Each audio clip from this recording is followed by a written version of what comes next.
Yeah, it's completely unacceptable that the Democrats are, basically holding all Americans hostage. Government workers who aren't being paid, people who need their food stamps, people who travel, people who are now concerned about their travel plans for Thanksgiving. The government is meant to be opened. It's meant to function and be fully funded. And I can say that Russ Vought is doing heroic things to try to minimize the harm from the Democrats' hissy fit about like Donald Trump's success. It's the only explanation for what's wrong right now.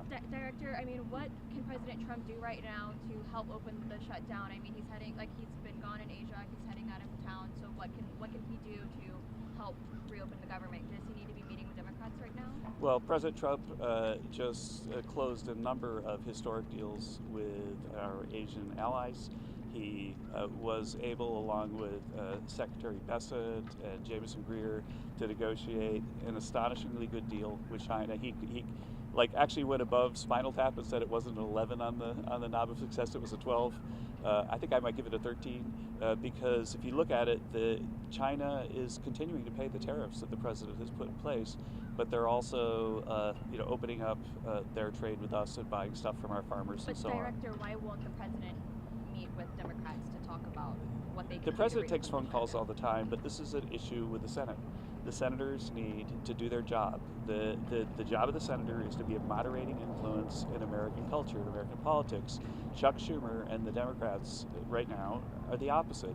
And I think that every voter in the world is going to notice that, oh, that guy that I thought was a moderate is not.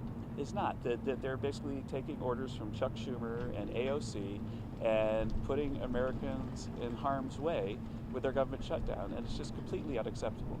Do you support the elimination of the filibuster? What you mentioned stronger measures last week. President Trump has mentioned that might be an option. That frankly, I don't know how long. I think the Democrats might decide to try to keep the government closed until President Trump's out of office. Who knows? That there's no sense in what they're doing. Again, it feels like a hissy fit of a 2-year-old right now. Do you think the premiums though, you call it a hissy fit, do you think that's a genuine concern that they have on the left? President Trump has made it clear that, as have the Republicans in the House and the Senate, that they're willing to discuss the premiums after the government's open and through the normal course.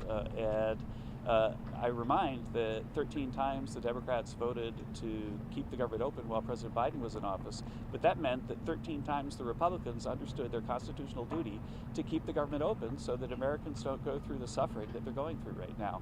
It's completely preposterous that this is like the third time that we've had a government shutdown since President Trump is in office. So basically, when President Trump wins, the Democrats know that they've got a worthy opponent on their hands, and the only option that they seem to have is to shut the government down.